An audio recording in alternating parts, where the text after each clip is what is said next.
المسكين الحنين الكريم رؤوف رحيم أما بعد أعوذ بالله من الشیطان الرجیم بسم اللہ الرحمن الرحیم. میری تمام یہاں پہ جو موجود مائیں ہیں، بہنیں ہیں اور یہ جو چھوٹے بچے ہیں، ان سب کو پہلے السلام علیکم ورحمۃ اللہ وبرکاتہ. یقین مانیں کہ یہ اللہ رب العزت کا احسان ہے، اس کا فضل ہے کہ اس نے آج ہمیں یہ توفیق بخشی. اگر ہم اپنے ارد گرد دیکھیں تو بہت سے لوگ ہیں جو نیو ایئر عید کو سیلیبریٹ کرتے ہیں، کچھ ڈنر پلان کرتے ہیں، کچھ بچوں کے ساتھ پلاننگ کرتے ہیں، کہیں جانا ہے، گھومنا پھرنا ہے، کچھ اس طرح. لیکن دیکھیں کہ ہم وہ خوش نصیب ہیں کہ جن کو اللہ تعالیٰ نے اس سال کے آخر میں اپنے اور اپنے محبوب صلوات والسلام کے ذکر کے لیے چنا.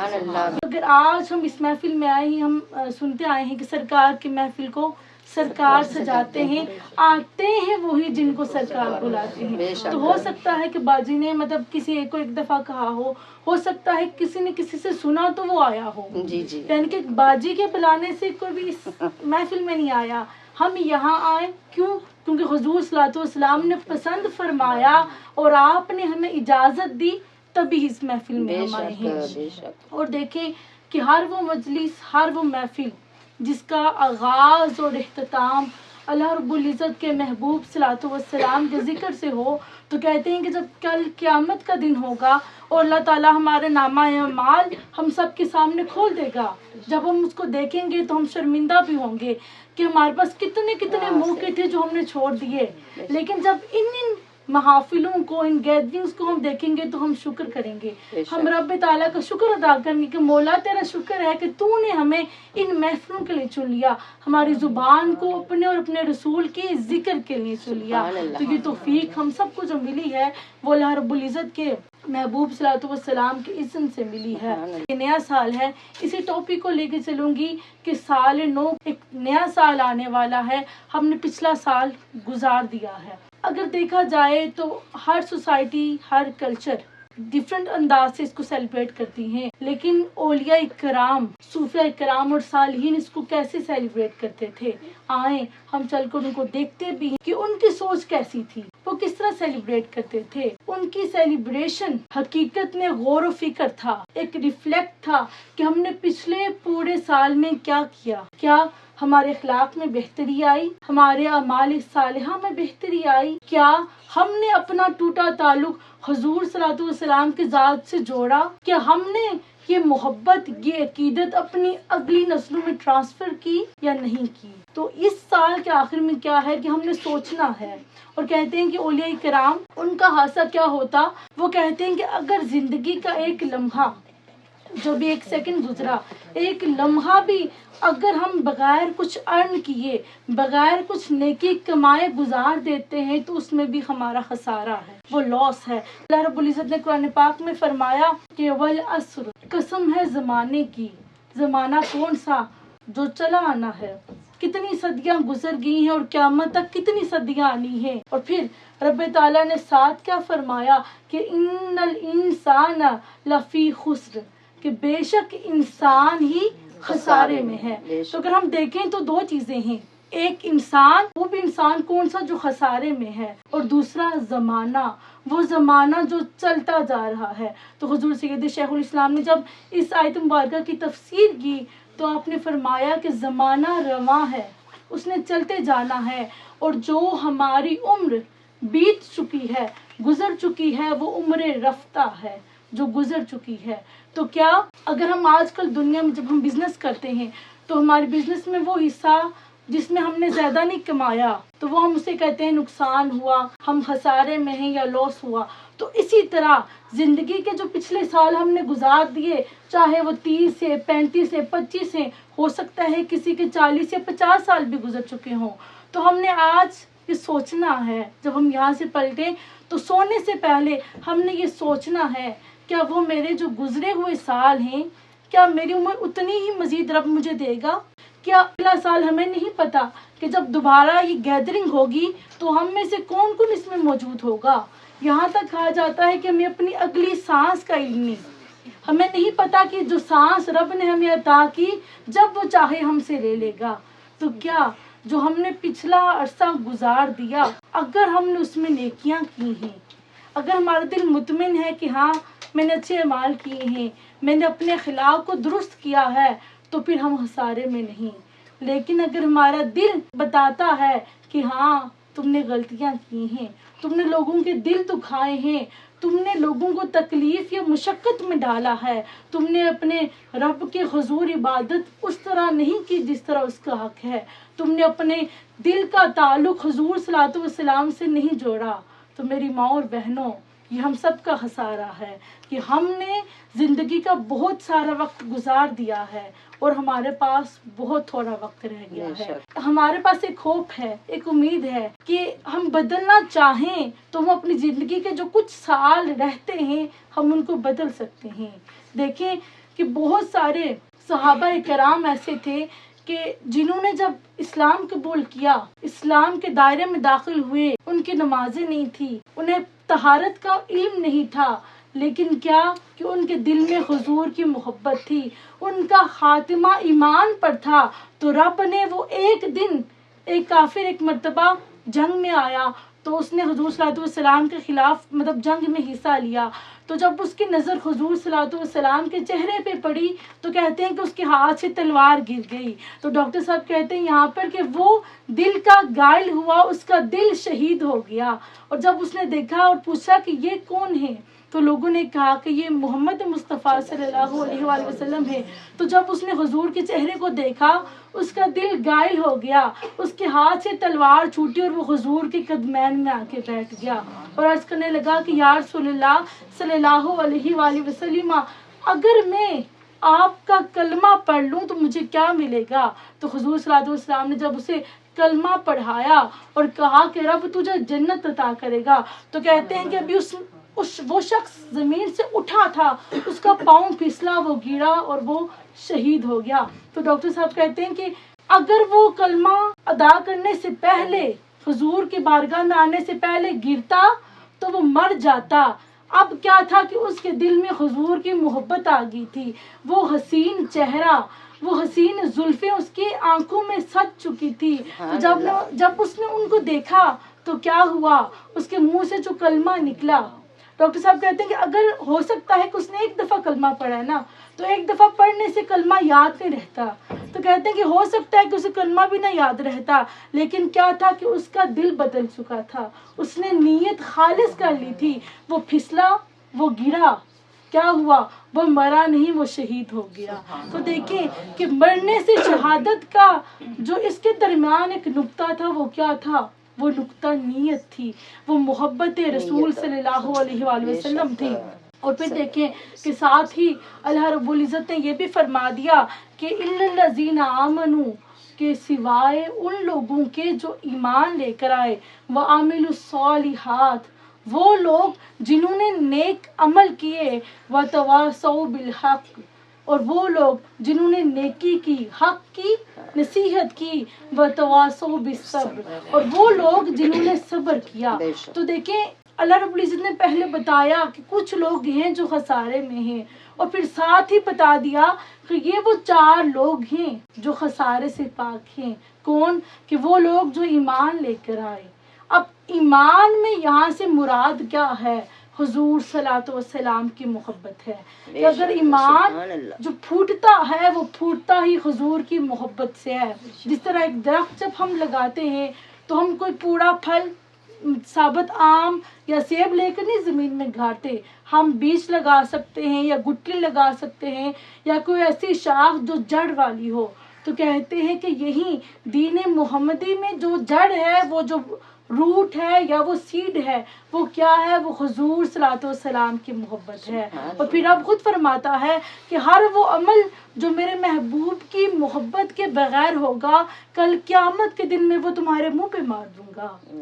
تو دیکھیے کہ حضور کی محبت تمام اعمال سے پہلے آتی ہے۔ اور پھر دوسرا فرمایا کہ وہ لوگ جو نیک اعمال کرتے ہیں، اعمال صالحہ کرتے ہیں۔ حضور صلی اللہ علیہ وسلم کے فرمان پاک بھی ہے کہ تم کسی بھی گناہ کو چھوٹا جان کر نہ کرو اور کسی بھی نیکی کو چھوٹا جان کر نہ چھوڑو۔ ہو سکتا ہے کہ وہ چھوٹا گناہ جو تم نے کیا وہ تمہاری ساری نیکیوں پہ بھاری آ جائے، اور ہو سکتا ہے وہ جو چھوٹی نیکی تم نے کی، چاہے وہ تم نے رستے سے پتھر اٹھا دیا، کسی اپنے عزیز و اقارب میں سے کسی کو ملے، مسکرا کے ملے، تو کیا وہ جو تمہاری چھوٹی نیکی ہے ہو سکتا ہے رب کی بارگاہ میں جتنے تمہارے گناہ تھے ان کو مٹانے کا سبب بن جائے۔ اور پھر اگلی جو تیسری چیز ہے وہ کیا ہے؟ حق بات کی نصیحت۔ تو حضور سید شیخ الاسلام فرماتے ہیں کہ ہم لوگوں نے آج کل جو نصیحت کا تصور ہم نے لے لیا وہ کیا ہے؟ دوسروں کو نصیحت کرنا، مطلب میں دوسروں کو نصیحت کروں، نہیں، نصیحت کا جو دین اسلام میں مفہوم ہے وہ کیا ہے؟ نصیحت میں اپنی ذات سے شروع کروں، میں اپنی ذات کو پہلے حق کی طرف لے کر آؤں، میں جہاں جہاں حق اور باطل ہوں تو میں کوشش کروں کہ میں حق کا ساتھ دوں، سچ کا ساتھ دوں، کہ نصیحت پہلے اپنی ذات سے ہے۔ اور پھر جب آپ اپنی ذات کے اندر اس چیز کو پختہ کر لیتے ہیں تو آپ کی نصیحت دوسروں کو بھی اثر انداز کرتی ہے۔ اور پھر چوتھا اور آخری چیز کیا ہے؟ وہ صبر اور استقامت ہے، کہ انسان کی زندگی میں بہت سی مشکلات آتی ہیں، بہت سی پریشانیاں آتی ہیں۔ اگر ہم دیکھیں تو دنیا میں جو سب سے زیادہ مشکلات پریشانیاں اٹھائی وہ کون ہیں؟ وہ حضور صلی اللہ علیہ وسلم کی ذات پاک ہے، کہ جنہوں نے کتنے مشکلات، اگر وہ چاہتے زمین آسمان رب نے ان کے لیے بنائے۔ رب فرماتا ہے کہ میرے محبوب اگر میں نے آپ کو اس دنیا میں نہ بھیجنا ہوتا، نہ میں یہ زمین بناتا، نہ آسمان کو سجاتا اور نہ ہی مخلوقات کو بھیجتا۔ وہ شخصیت جو وجہ تخلیق کائنات ہیں، اگر ہم ان کی زندگی میں دیکھیں تو کتنی مشکلات انہوں نے کاٹی۔ اور پھر اگر ہم ان کے نواسے مولا حسین کا ذکر پڑھیں، کربلا میں دیکھیں کیا ہوا کہ انہوں نے اپنا سارا خانوادہ اللہ اور اللہ کے رسول کے دین کی خاطر لٹا دیا۔ وہ کہتے ہیں کہ جب سیدہ زینب سلام اللہ علیہا کو یزید نے باندی بنایا تو کیا ہوا کہ ایک ہرنی کا بچہ، شکاری اس کے پیچھے لگا ہوا تھا، تو وہ ہرنی کا بچہ آ کر سیدہ کے خیمے میں آ کے چھپ گیا۔ تو وہ شکاری نے کہا کہ اس کو باہر نکالو، میں اس کا شکار کرنے آیا ہوں۔ تو سیدہ زینب نے کہا کہ جو ہمارے پاس پناہ لینے آ جائے ہم اس کو، مطلب اس کو اپنی پناہ سے نہیں باہر نکالتے، ہم اس کو پناہ دیتے ہیں۔ تو یہ ہرنی کا بچہ ہمارے پاس پناہ لینے آیا ہے۔ تو کہتے ہیں کہ اس نے کہا کہ تم لوگ خود قیدی ہو، ایک خیمے میں قید ہو، تو تم ہم کو کیا دو گے؟ تو کہتے ہیں کہ سیدہ زینب نے تب مٹی میں ہاتھ ڈالا اور اس کی طرف مٹی پھینکی تو وہ مٹی ہیرے اور جواہرات میں بدل گئی۔ تو دیکھیں کہ اللہ نے ان کو یہ طاقت دے رکھی تھی، اگر وہ چاہتے تو فرات کا پانی خود ان کے پاس آتا، لیکن کیا تھا؟ وہ اللہ کی رضا میں راضی تھے۔ تو ہمیں کیا کرنا ہے کہ ہمیں اپنی زندگی کو ان 4 چیزوں کے مطابق چلانا ہے۔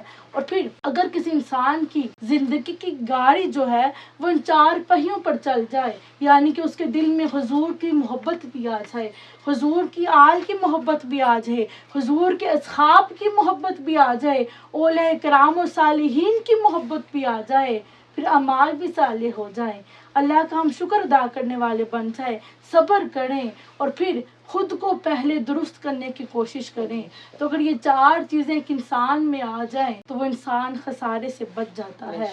میری ماں بہنوں، حضور صلوات و سلام کی حدیث پاک کہ آپ صلوات و سلام سے اور آپ کی آل سے جو محبت کرنے والے ہوں گے، کل جب قیامت کا دن ہوگا تو افراتفری ہوگی۔ آج جب ہم بیٹھ کر قیامت کا تذکرہ کرتے ہیں یا سوچتے ہیں تو ہماری روح کانپتی ہے، ہم لرزنا شروع ہو جاتے ہیں کہ وہ اتنا خوفناک دن ہوگا کہ دنیا میں اگر ایک بچے کو چوٹ لگتی ہے تو ماں بھاگ کے اس کی اس چوٹ کو جو ہے وہ مرہم لگاتی ہے، اس کو لاڈ کرتی ہے، اس کو پیار کرتی ہے، لیکن کل جب قیامت کا دن ہوگا تو یہی ماں اپنے بیٹے کو نہیں پہچانے گی، وہی بیٹے وہی بچے اپنی ماں باپ کو نہیں پہچانیں گے۔ ہر نفس اس دن اپنی ذات کے لیے لگا ہوا ہوگا کہ میں کب اس میدان تک پہنچوں، میرا حساب کتاب ہو اور میں اس گرمی سے مجھے نجات ملے۔ تو دیکھیں کہ کل وہ وقت ہونا ہے کہ جب ماں نے بھی بیٹے کا نہیں بننا، بیٹے نے بھی باپ کا نہیں بننا، تو اس وقت جس چیز نے ہمارے کام آنا ہے وہ کیا چیز ہے؟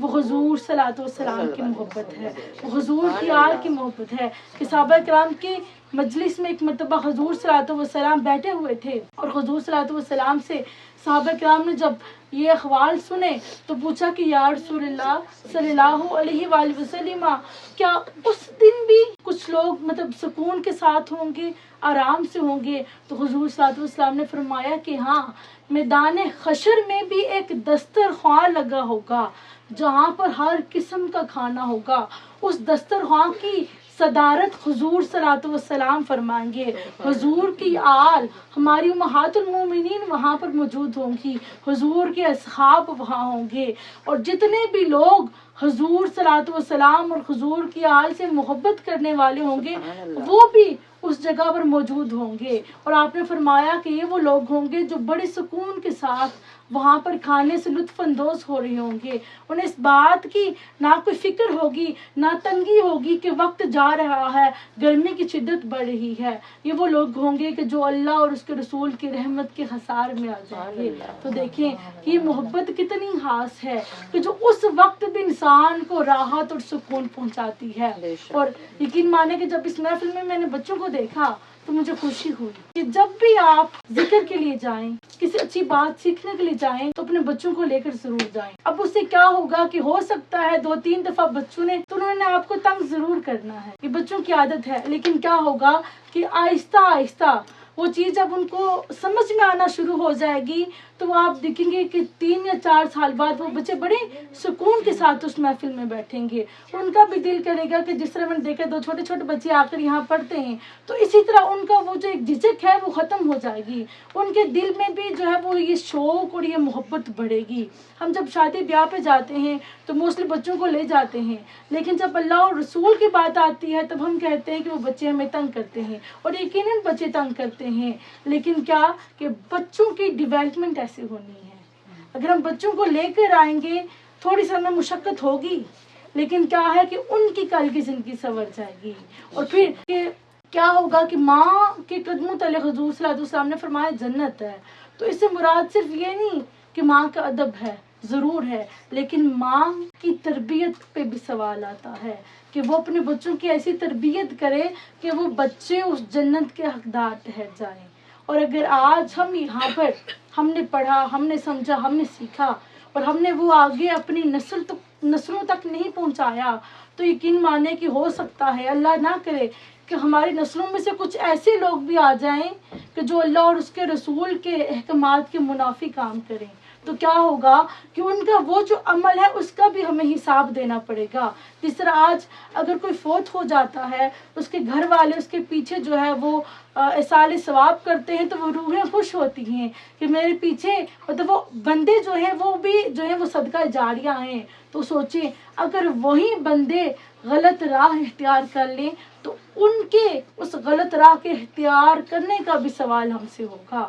تو کیوں نہ آج ہم بھی اپنے بچوں کے اندر حضور صلی اللہ علیہ وسلم کی محبت، حضور صلی اللہ علیہ وسلم کی آل کی محبت ڈالیں، کہ وہ محبت ہے کہ حضور صلی اللہ علیہ وسلم نے فرمایا کہ لوگوں میں تمہارے درمیان 2 چیزیں چھوڑ کے جا رہا ہوں، ایک قرآن اور دوسری میرے اہل بیت۔ تو دیکھیں کہ حضور کے اہل بیت کو جو مقام حاصل ہے وہ رب تعالیٰ کی کلام کے ساتھ حضور صلی اللہ علیہ وسلم نے ان کو جوڑا ہے۔ اور پھر جب ہم اپنے بچوں کی تربیت کرتے ہیں تو اس تربیت کا بھی دیکھیں صلہ کیا ملتا ہے کہ حضور صلی اللہ علیہ وسلم نے فرمایا کہ اگر کسی کی 3 بیٹیاں ہوں وہ ان کی اچھی تربیت کرے، ان کی اچھی جگہ شادی کرے، تو آپ نے اپنی ان مبارک انگلیوں سے اشارہ فرمایا کہ جس طرح 2 انگلیاں آپس میں جڑ جاتی ہیں تو اسی طرح وہ شخص بھی میرے ساتھ قیامت کے دن ویسا ہوگا۔ تو کہتے ہیں کہ ایک صحابی اٹھ عرض کی کہ یا رسول اللہ صلی اللہ علیہ وآلہ وسلم جس کی 2 بیٹیاں ہوں تو آپ نے فرمایا کہ اگر وہ بھی ان کے ساتھ ایسا ہی معاملہ کرے کل قیامت کے دن وہ میرے ساتھ ہوگا۔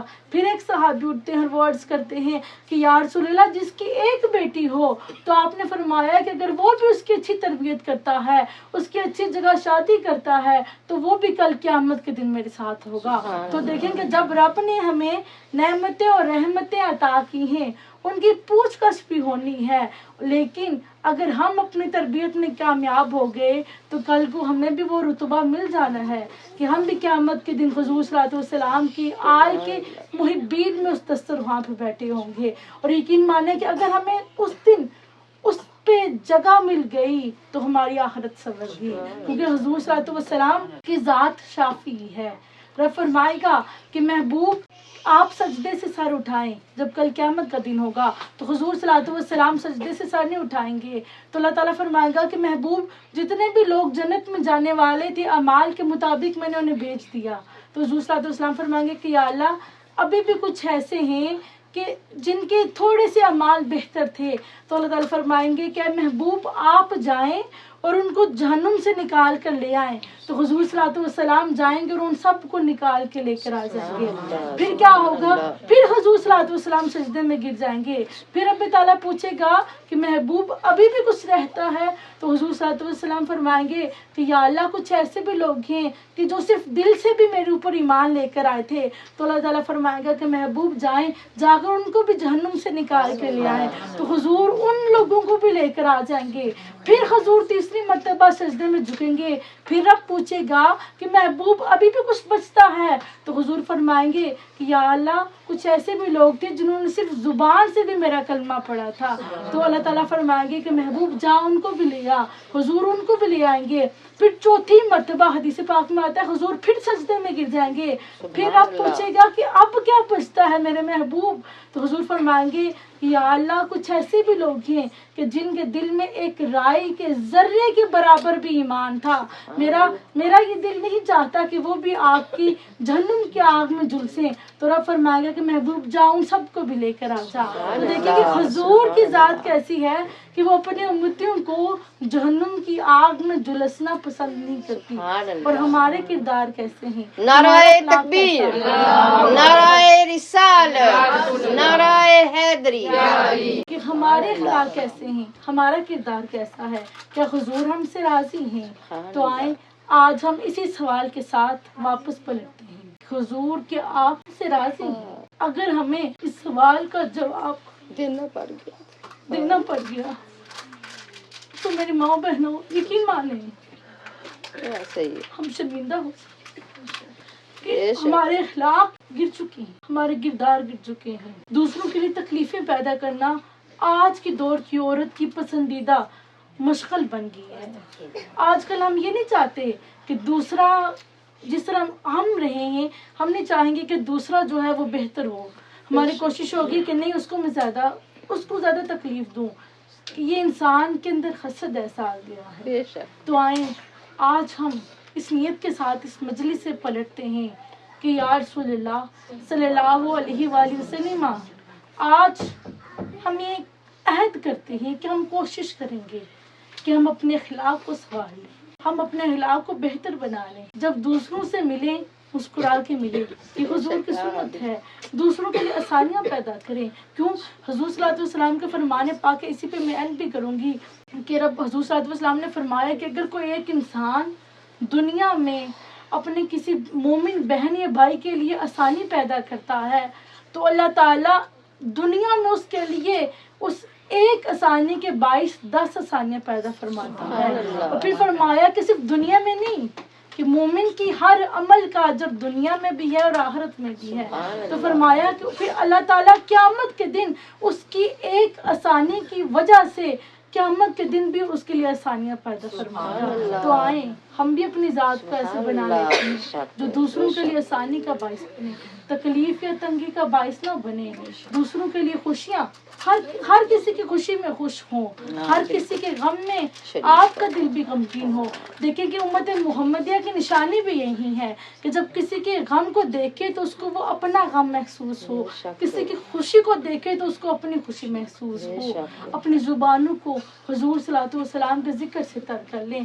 کوشش کریں کہ زیادہ سے زیادہ نہ صحیح کم از کم 100 مرتبہ درود پاک پڑھنا اپنی عادت میں شامل کر لیں. 100 مرتبہ پڑھنے میں زیادہ وقت بھی نہیں لگے گا. اور اگر آپ اس عادت میں اپنے گھر والوں کو بھی شریک کر لیں تو یقین مانیں کہ وہ جتنا بھی درود پاک پڑھیں گے ان کو تو اس کا اجر ملے گا اور اب اتنا اجر آپ کی ذات کو بھی عطا کر دے گا. اس سے کیا ہوگا کہ بچوں کی بھی ایک تربیت ہو جائے گی, ہماری اپنی بھی تربیت ہوگی کہ اگر ہمارے دل آج حضور صلی اللہ علیہ وسلم کی محبت سے جڑ جائیں گے تو ہم بھی سنور جائیں گے اور ہماری نسلیں بھی سنور جائیں گی. اللہ پاک آپ سب کا یہاں پر آنا اٹھنا بیٹھنا اپنی بارگاہ عالی میں قبول فرمائے. اللہ پاک آنے والا اگلا سال خیر و عافیت والا کرے. اس ملک میں ہم سب کے ایمان کی حفاظت کرے, ہمارے نسلوں کے ایمان کی حفاظت کرے, ہم سب پر اپنا رحم کرم اور فضل اتار دے, ہم سب کو ویسا بنا دے کہ جیسے اس کے محبوب صلوات و سلام ہمیں دیکھنا چاہتے ہیں. ہماری عبادت میں وہ لذت آ جائے کہ ہم جب اللہ کے حضور کھڑے ہوں تو ہمیں واقعی ایسا لگے کہ رب ہم سے کلام کر رہا ہے. جب ہم قرآن پڑھے تو ہمیں واقعی ایسا محسوس ہو ہم رب سے باتیں کر رہے ہیں. اللہ پاک ہم سب کے احوال کو بہتر کر دے, جتنی مشکلات ہیں پریشانیاں ہیں ان کو ٹال دے, اور آنے والا سال ہم سب کے لیے خیر و عافیت کا ہو. وہ سال ایسا ہو کہ ہم سب حضور صلوات و سلام کے در انور کی زیارت کرنے والے بن جائیں, حضور کی آل کے گھروں کے راہی بن جائیں, اور یہ وہ خوش قسمتی ہو جو رب ہمیں ہر سال عطا کرے, ہم سب کی نسلوں کو عطا کرے. سبحان ربک رب العزت عما یصفون وسلام علی المرسلین والحمد للہ رب العالمین. والسلام ورحمۃ اللہ وبرکاتہ. آمین.